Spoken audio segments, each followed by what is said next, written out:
C'est bon? Ouais. On va remettre.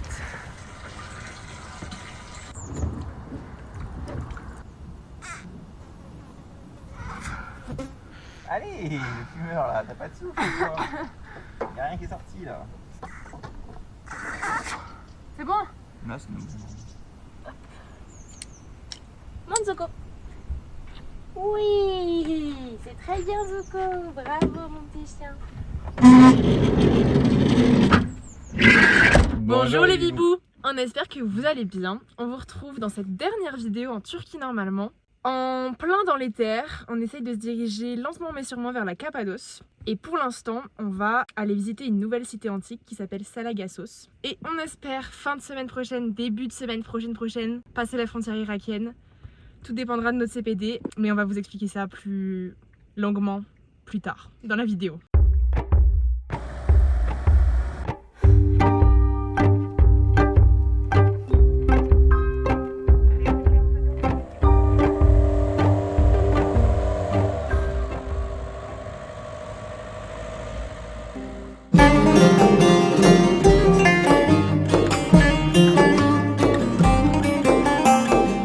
On est donc à Salagassos, qui est donc une ville antique qui a été fondée en 1200 avant Jésus-Christ. C'est un endroit que je voulais trop voir, qui avait l'air fou sur les photos de Google Maps. Il y a une très belle allée là qu'on vient de parcourir, qui est assez impressionnante, qui apparemment à l'origine faisait genre plus de 100 mètres de long et 10 mètres de large. Et c'est vraiment cool.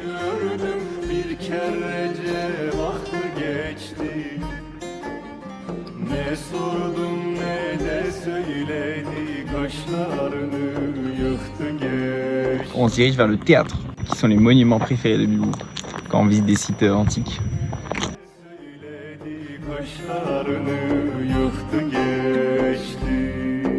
J'aime énormément cet endroit, c'est très stylé. On a l'impression qu'en fait toute la ville c'est un théâtre et que les parois en fait du théâtre c'est les montagnes. C'est vraiment très joli, on est tout entouré. Là on va aller voir la fontaine principale de la ville qui est souvent le monument qui est mis en avant d'après ce qu'on a vu.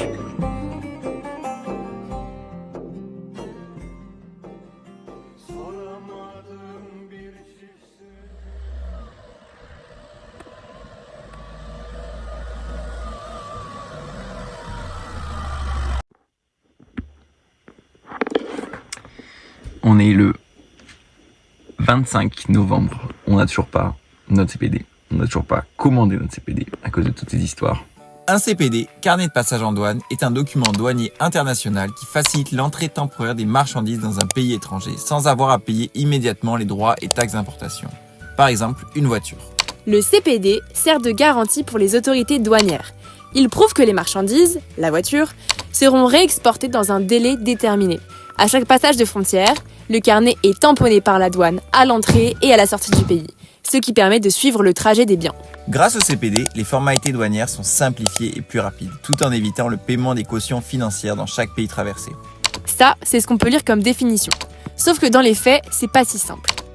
Pour importer une voiture, il faut laisser une caution à un organisme capable d'émettre ce papier. Organisme qui est de fait responsable de ta voiture à l'étranger. La majorité des pays demandeurs de ce CPD exigent que tu laisses une caution de 100% du montant de ton véhicule. D'autres pays demandent 150%. Et c'est là que nous sommes contents d'avoir une voiture qui ne vaut plus rien en France. Bref, on passe les détails de notre situation personnelle. On a déposé une première caution, retiré notre caution, choisi un autre organisme et enfin, on est à l'étape de finaliser les démarches pour acheter ce fichu CPD qui nous coûte quand même 5 860 €, qu'on est censé récupérer une fois que notre voiture sera sortie de la zone des pays qui demandent cette sorte de passeport de voiture. Et là, on stresse parce qu'on redoute que l'impression et l'envoi de ce papier depuis la République tchèque ne prennent 1000 ans. Enfin bon, on s'accorde avec l'organisme pour le faire livrer à Ankara, ce qui signifie qu'on devra retourner à la capitale turque avant de filer en Irak, puisque l'Irak est le premier pays de notre voyage à demander ce CPD.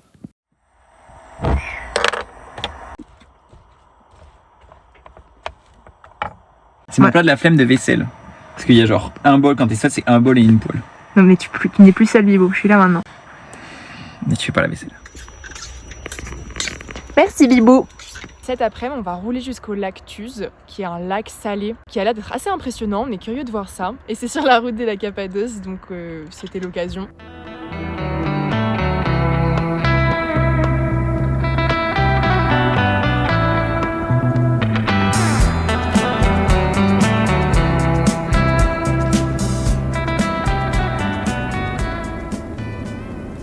Route de rien avec du sel de part et d'autre. Bibou marche! Mais moi je suis un gros patation. Ah oui, ça. Ouah, tu t'enfonces!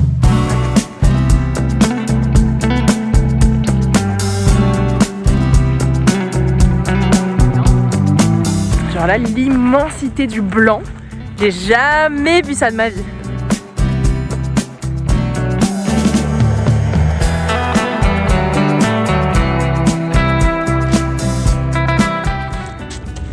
Fin de la balade qui se finit quand il y a un blessé, comme les enfants, le jeu s'arrête. Elle a perdu sa chaussure en courant. Le lac de Tuz est un lac naturel fermé, sans accès à la mer. L'eau y arrive lentement via les cours d'eau, puis s'évapore du lac sous la chaleur, en y laissant le sel sous forme de croûte blanche, pouvant aller jusqu'à 30 cm d'épaisseur. Cette croûte est récoltée mécaniquement par les usines aux alentours. Ce que vous voyez là, au fond là, c'est le lac de sel où on était tout à l'heure. Le problème de ce lac réside dans la captation de l'eau des cours d'eau avant leur arrivée dans le lac pour subvenir aux besoins agricoles. Cela déséquilibre le lac qui, à terme, si rien n'évolue, sera voué à disparaître et son sel également.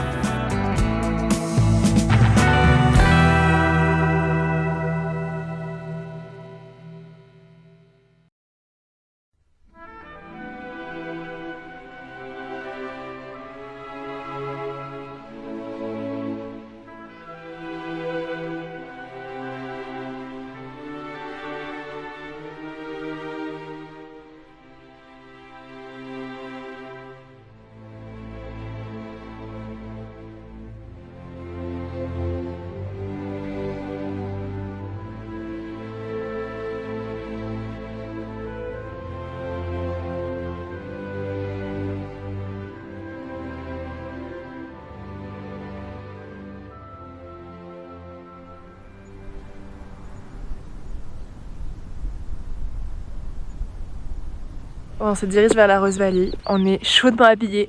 On va marcher, je sais pas, genre 1h30, 2 heures, voilà. Après il fait nuit de toute façon. Donc chill. On a un peu travaillé aujourd'hui. C'est trop beau comme vue. Et voilà à peu près le plan de journée. J'ai 2 otites. J'ai très très mal. Bien avant le christianisme, la région est habitée par de nombreuses civilisations, mais elle n'est pas encore associée à une sacralité particulière. À partir des 1er et 3e siècles, les chrétiens subissent des persécutions dans l'Empire romain. La géographie unique de la Cappadoce en fait un refuge idéal. Les habitants creusent des habitations troglodytes et surtout des villes souterraines à plusieurs niveaux, capables d'abriter des milliers de personnes. Avec l'édit de Milan en 313, le christianisme devient autorisé. La Cappadoce cesse alors d'être seulement un lieu de refuge et devient un important centre spirituel. Waouh, c'est immense. Là, on se balade dans la vallée rose en Cappadoce. Et c'est incroyable, on est dans la partie qui n'est pas du tout aménagée. Je sais pas trop comment ça se profile. Mais là, il y a plein de tunnels, il y a plein de trucs troglodytes dans tous les sens. Des vieilles chapelles, etc. Et juste des petites maisons, et c'est fou. Sous l'Empire byzantin, des communautés monastiques s'y développent fortement. Les moines creusent des églises rupestres ornées de fresques bibliques, des monastères, des cellules, des réfectoires directement dans la roche. Là, on vient de finir notre balade. Il est 17h30, donc il fait nuit noire dans 20 minutes. Dans la vallée rouge, au final, et pas la vallée rose. Le chien s'est régalé. Et c'est trop beau. Enfin, on passe dans une espèce de tunnel, des trucs comme ça. C'est genre ouf. Allez, Zuko! Oui!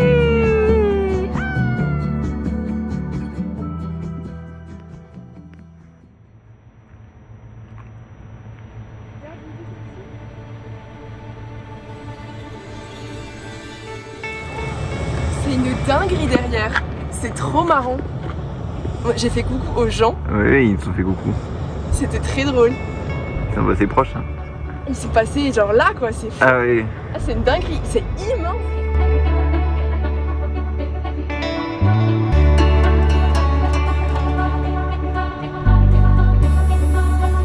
Tu vas pas pouvoir les rattraper. Hein.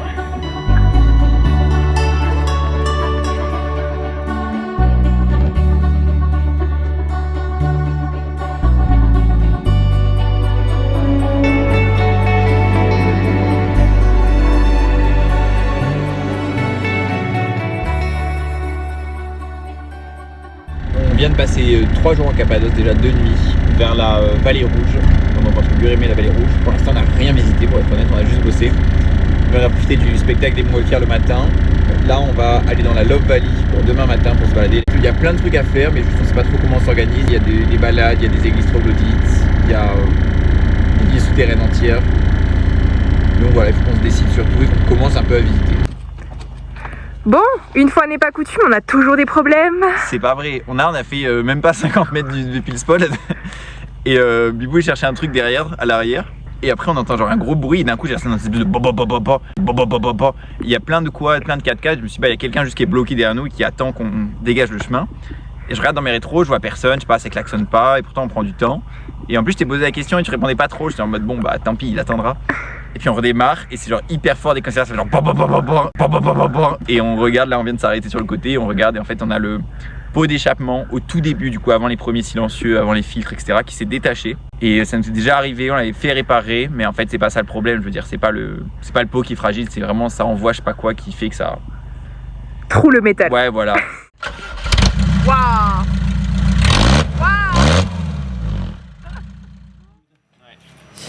On fait quoi? Là, on a trouvé un garage qui change des pneus. On lui a parlé et il nous a dit venez quand même. Et là, il est en train de voir, de démonter tout ça.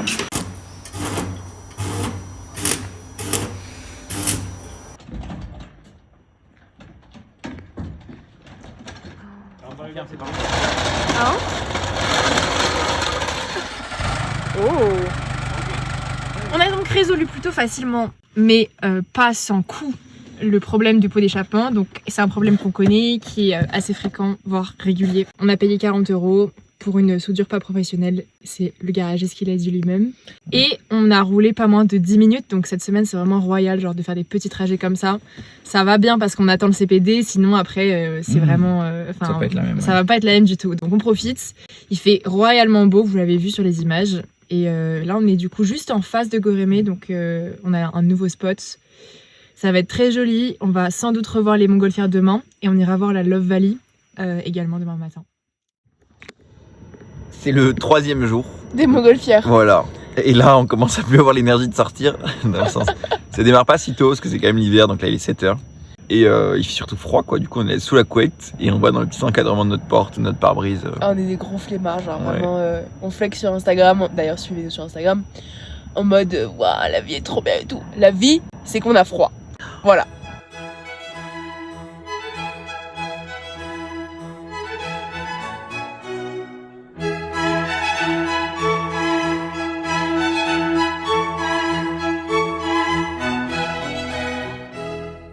Après une séance de travail intensive de 2 heures, on est dans la Love Valley, du coup on est garé juste au-dessus. Là il faut qu'on trouve un chemin pour descendre. Et ça s'appelle Love Valley, je vais pas vous faire un dessin à cause de ses formes géologiques assez phalliques on va dire. Et voilà, apparemment ça a fait rire les Turcs qui se sont dit on va appeler ça comme ça va faire rire les touristes. Et en effet, tu rigoles. Bah ouais, comme quoi. Donc en fait c'est du tuf qui est en dessous, c'est vraiment très très friable. Et il y a un gros caillou de basalte au-dessus. Et juste avec la pluie, en fait, le caillou fait un peu un chapeau et protège le tuf en dessous. C'est pour ça que ça fait des formes comme ça.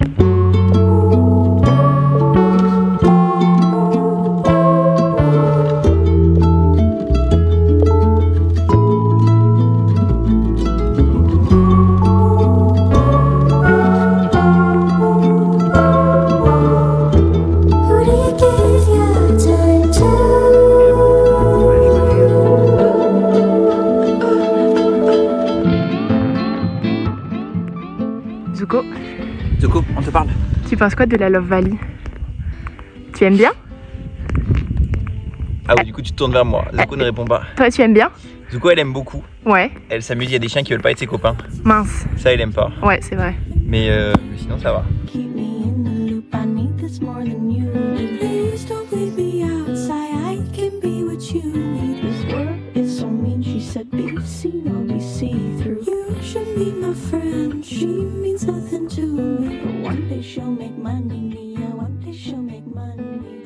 Retour d'expérience?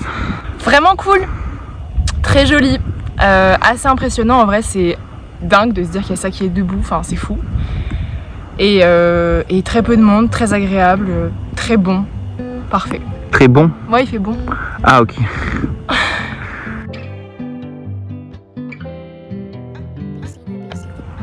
Mon papa il pense toujours que t'es un monsieur Zuko. Je lui ai redit hier que tu étais une dame. Pourquoi il pense ça? Je sais pas, bah Zuko, oh.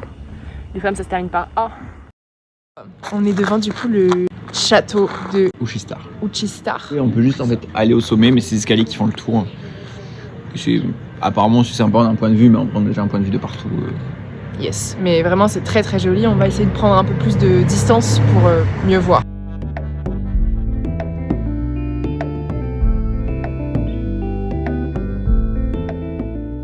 Il fait froid donc on va pas sortir, mais Oh, quand même. on va sortir. Non. Bibou, quand même. Bon, je sors. On sort tous. Oh.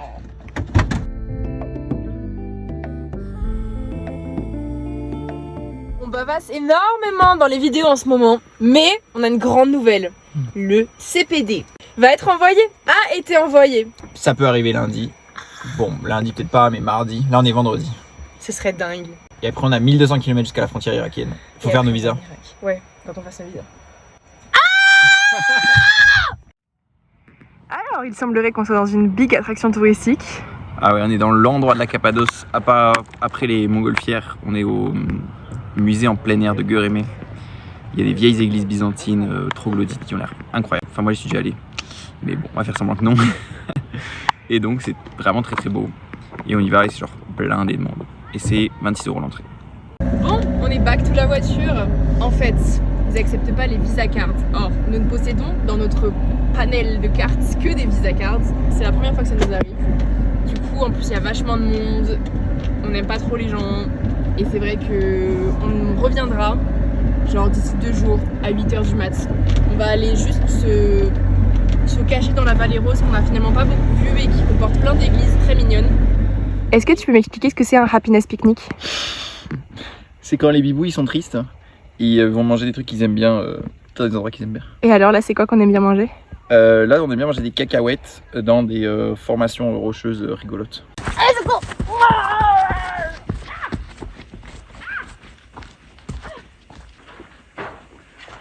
Comment on va jamais retourner à l'Open Air Museum? Puis après-demain on a dit. Oui.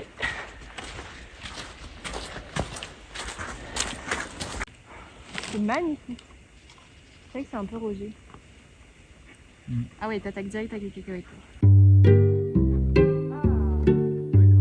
En mi jardín ha crecido una flor, no sé su nombre, no. Là ce matin on est un peu rage quitte avec les gens. C'est genre beaucoup trop peuplé cet endroit du musée en plein air. Et là on est dans la vallée rose, on a croisé 5 personnes en 1 heure. Quel bonheur.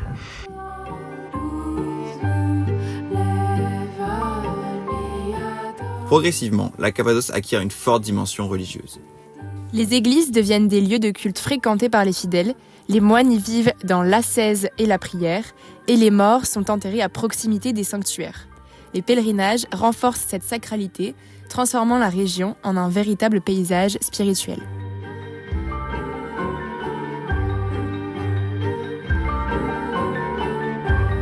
En mi jardín ha crecido una flor. Je sais pas si vous pouvez vous représenter à quel point c'est fou. On est genre dans un caillou là actuellement. Ah, c'est immense. Ah, la grande blague, c'est de dire que en fait, creuser dans un caillou aussi friable, ça peut être fait en une journée. Mais non, pas une chapelle comme ça, je pense. C'est dingue. Complètement par hasard, et toujours dans cette magnifique vallée rose, nous sommes tombés sur cette église, littéralement creusée dans la roche. Ses colonnes et ses coupoles nous ont impressionnés par leur taille et leur qualité. Nous y sommes restés finalement assez longtemps, fascinés par cet édifice.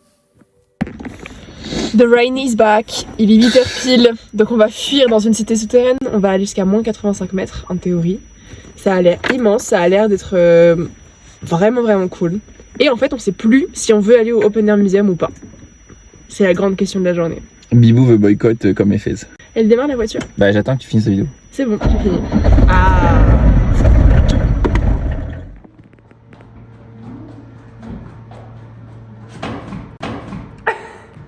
C'était fait exprès? On est à Derin Kouliou. Il y en a apparemment plus de 200 villes souterraines en Cappadoce. Il y en a 5 qui sont aménagées, mais c'est la plus grande. Et vu que là on est en saison et qu'on est très tôt le matin, on ne devrait pas avoir trop de monde. Mais non! Oh Oh, j'adore. Bah voilà, vraiment c'est POV, les bibous visitent un truc. Toujours un truc qui nous déconcentre dans la visite. Oh, qu'est-ce que c'est mignon.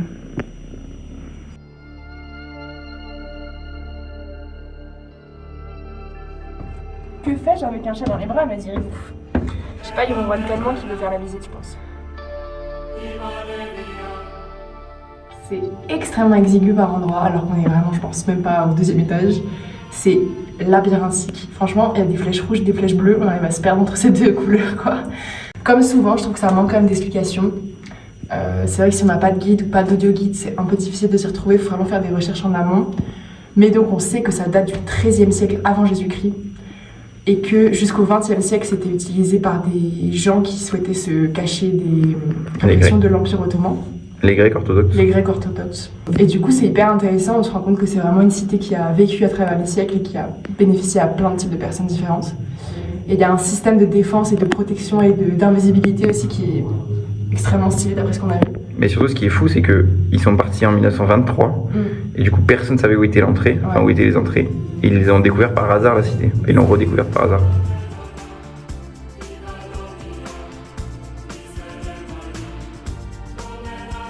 Là, on est devant les puits de ventilation, parce que vous doutez bien qu'une cité souterraine ne peut pas vivre éternellement. S'il y a du monde, il y a plus de 10 000 personnes en moyenne, et ça peut accueillir jusqu'à 24 000 personnes. Donc il y a une trentaine de puits comme ça qui montent, qui font jusqu'à 30 mètres de haut et qui vont en fait à la surface. Sauf que c'était aussi un point de faiblesse parce que les envahisseurs très vite ils ont trouvé que ces puits, ils ont essayé soit de les boucher, soit de les empoisonner en jetant des trucs, un peu comme dans un siège par exemple.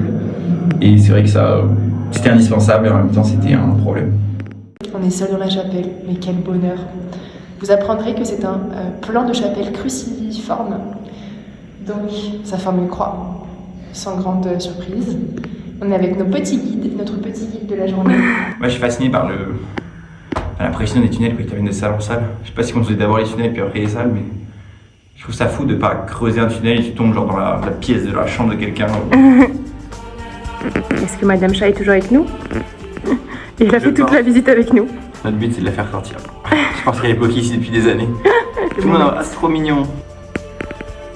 Ah non, c'est un caca. Oh là là. Ça fait chier. C'est pas gentil, Madame Chat.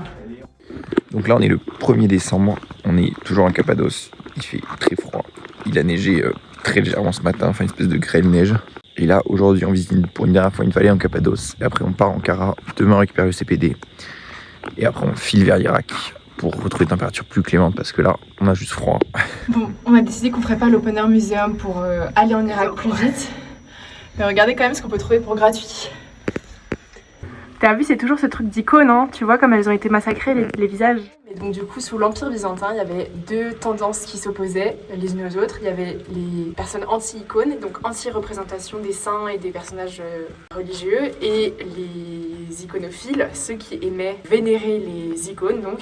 Et donc il y a eu des gros clashs entre ces 2 groupes-là. Ces clashs-là étaient représentés par le fait de saccager les visages et les représentations humaines des personnages saints. Et ça s'est produit à 2 reprises au cours de l'histoire, une fois au 8e siècle, une fois au 9e siècle. Et donc du coup on en voit les vestiges. Là par exemple, il y a beaucoup de visages qui soit ont été abîmés avec le temps, soit ont été intentionnellement saccagés, quoi. Mais du coup, c'est une extension de la Cappadoce, c'est pareil, enfin, vous allez voir là derrière moi ici, mais c'est truffé de maisons. C'est vraiment très impressionnant. Et donc il y a des églises également, comme en Cappadoce, quoi.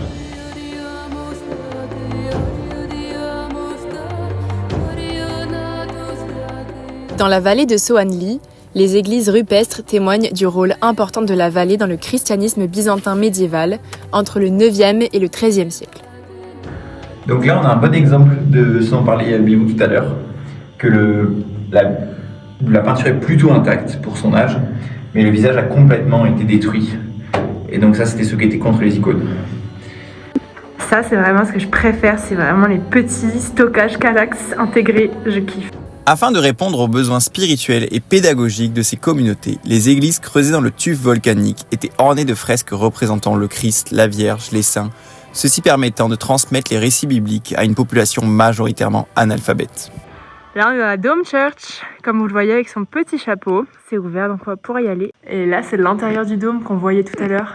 Pareil, c'est très peint. Mais là, pour le coup, je me demande comment ça peut être conservé. Je veux dire, même si c'est en restauration. Mais là, en termes de peinture, je veux dire, c'est foutu, hein. Oui. Enfin, à moins de tout recréer à l'identique, c'est mort, quoi.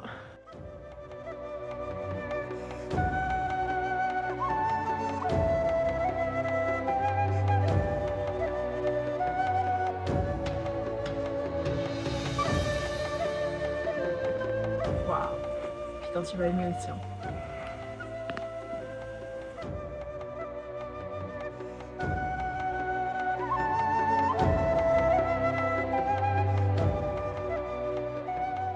C'est gigantesque. C'est immensissime.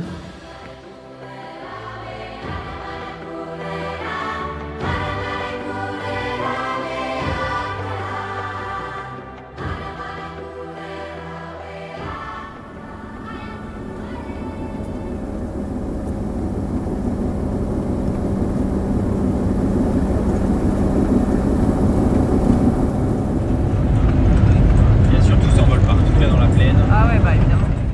On va clôturer cette vidéo ici, après cette merveilleuse escapade dans cette petite vallée reculée de Cappadoce. On va rouler jusqu'à Ankara, on en a pour 3 grosses heures. Et on va rouler ensuite jusqu'à l'Irak, jusqu'à la frontière irakienne. Pas en un jour, hein. Pas en un jour, loin de là, sans doute Les en distances sont très grandes. une petite semaine. Et on vous retrouvera du coup en Irak dans 2 semaines. On vous fait de gros bisous. Et on vous dit à très vite dans 2 semaines. Bisous les vivous!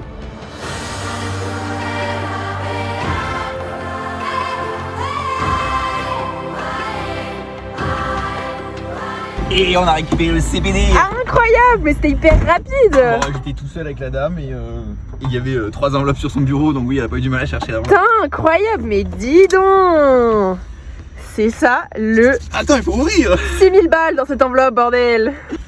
Oh, carnet Mais de passage. waouh! C'est grand!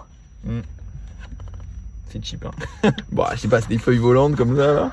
On va le mettre bien à l'abri. On va garder la pochette.